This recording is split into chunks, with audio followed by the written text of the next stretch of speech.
Адам деген баягы написин тийиш керек да деп атам да. Эми ал кишинин возрасы канча да. Эски жүздөрдү көргүбүз келбейт деп бир революция болду да. Мындай карасак азыр татыктуу кандидаттар жок экен. Эми түрмөдөн чыккан адамдар кайра көр кеңешке баратат. Эми мында Кудай деген болуш керек да, напси дегенди тийиш керек да. Өйдө жактан звонок кылып муну колдоп койгула деген анда эч качан болбойт. Ушунчалык беспределге уруксаат беребизби? Мында мыйзам деген барбы биздечи? 22 миллиардка жетсе, Бишкекти Вашингтон кылсак болот да. Себеби бизде паткалимдер абдан көп турбайбы? Бул 6-чакырылыштын парламентин көрбөдүкпү? Булардан өткөн предательдер, булардан өткөн чимкириктер болгон жок да. Булар тарыхта көргөн эмеспиз. Бирок ушул мыйзам бузуунун баарына жол берген ушул 120 чимкирик. Мен аларды депутат деп айткым да келбейт. Эмне түрткү болду ушул шаар кеңешке депутат болуу кызыкчылыгы да каалоосу? Биринчиден баягы өзүмдүн кызыкчылыгым депутат болуу деген ал жерде жок. Сунуш болду. Ал сунушту ойлонуп, баягы кеңеш безген бармак оорубайт дейт, ойлонуп, үй бүлөбүз менен, кабыргабыз менен кеңешип анан макул болуп, анан чыгып атабыз. Буга чыкканыбыздын себеби мындай карасак азыр татыктуу кандидаттар жок экен. Баягы эле Бишкек шаарынын жок эме көр кеңештин депутаттары, баягы эле депутаттар чыгып атыптыр. Алар 5 жыл отурду. Бишкекти эч кандай өзгөртүүгө түрткү кыла алышкан жок да. Эми азыр барып Бишкекти өзгөртөбү? Мен эч түшүнбөйм. Дабир карасак, дабир партияны карасак, мында өзүңүздөр билесиз. Эми түрмөдөн чыккан адамдар кайра көр кеңешке баратат. Партиялар түптөп алып, бизнесмендер баратат. Ошол эле Аскар Салымбеков, ошол эле Нариман Тулеев мисалычы. Мен таң калам да ал адамдаргачы мындай. Эми мында Кудай деген болуш керек да, мына напси дегенди тийиш керек да. Мэр болду, депутат болду, Кыргызстан тоноду, жеди, жайлады, соттолду акыры. Эми дагы баягы депутат болом деп баягы бийликке жанталашкандаргачы. Мен ошолорду көрүп, мен ошолор үчүн мен баратам да. Ошолор токтотолу депчи. Карт бөрүлөрдү токтотолу деп. Себеби Кыргызстанды туңгуйга алып келген көпөстөр мына дал ошолор да. Түшүнүктүү. Анан могу Тулеев боюнча ушунча ачык деп болуп калды. Мен дагы суроо бергим келип атат да. Анткени силер талапкер болуп, угуп көрүп билип атасыңар. Эми канчалык деңгээлде ачык айтасыңар, аны өзүңөр билишиңер. Эми тар чөйрөдө эле айтылып атат.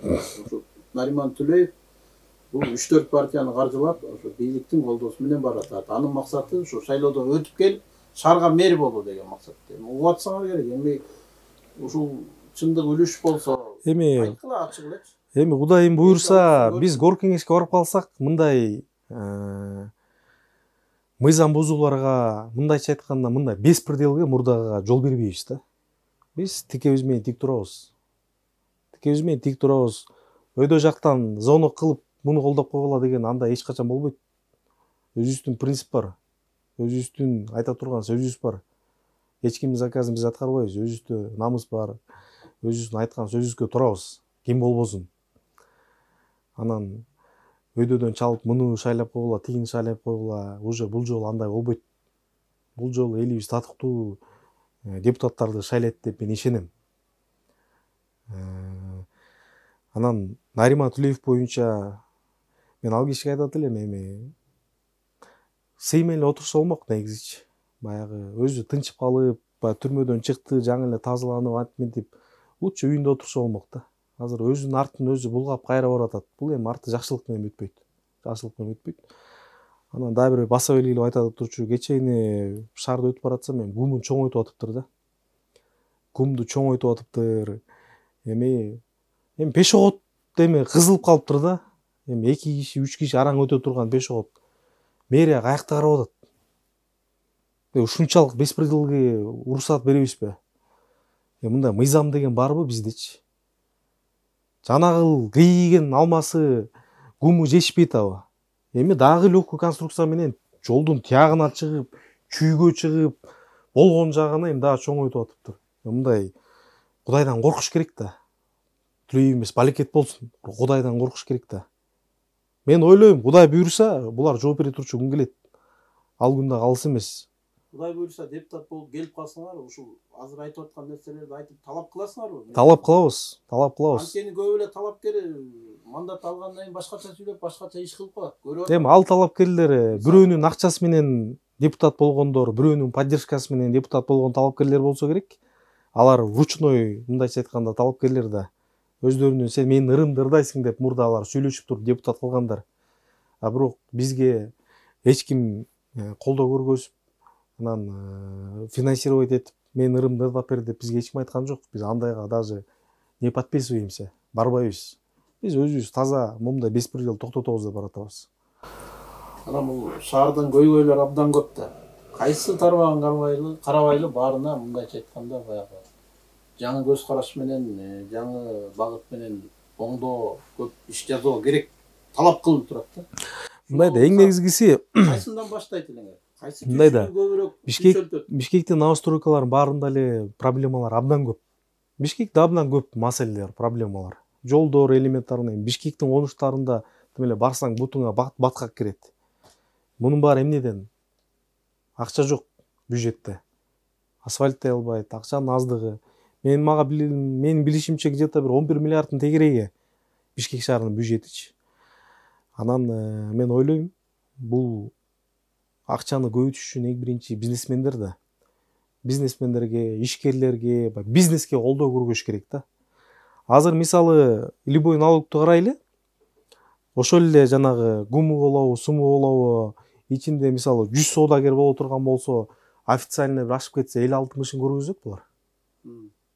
30-40 көмүскөдө чөнтөгүнө түшүп атат да. Ошондой бизнес Бишкекти толтурат. Ошонун баары ачык боло туруп эле түздөн түз мамлекеттик казынага түшө турган болсо, Бишкек шаарынын бюджети азыр 11 миллиард болсо, 22 миллиардка чыгарып койсо болот. 22 миллиардка жетсе, Бишкекти Вашингтон кылсак болот да. Буюрса. Биз буга болгон аракет кылабыз. Мунулардын беспределин баарын билебиз. Барганда талап коебуз, ачык айтабыз, көтөрөбүз маселелерди. Бишкектин ошол чоң ири базарлары, Ош базарды айталы, башканы айталы, ошол тараптагы элдин мындай шаарда мындай шайма-шай кенен кесип жүргөнгө аябай тоскоолдук жаратат да. Бул нерсени мэрия көптөн бери чече албай койду канча жылдан бери. Мисалы, сиздин көз караш кандай ошо мисалы? Мындай нерселерди ретке келтирүүгө. Эми мындай да, бүт эле жерде мындай тартип болбоюнча өнүгүү болбойт. Бизнесте болобу, же кандайдыр бир фирмада болобу, же ишканада болобу, тартип болбосо өнүгүү болбойт да. Ошол эле сыяктуу бизде тартип жок да. Тартип болгондо эмес. Аны тартипке алып келсе болот. Бир жылда Ош базары эмес, башка ягын баарын тазалап койсо болот. Буга эрк керек, жоопкерчиликти моюнга алуу керек. Бизде эч ким бир да чиновник жоопкерчиликти мойнуна алгысы келбейт. Эртең амалып кетемби, зачем проблема создавать? Анда жоопкерчиликти албасаң барбай эле кой бийликке. Барам дегенден кийин анда жоопкерчиликти алыш керек да. Алып анан барыш керек. Эми өзүбүздүн бир кандайдыр бир стратегияларыбыз бар.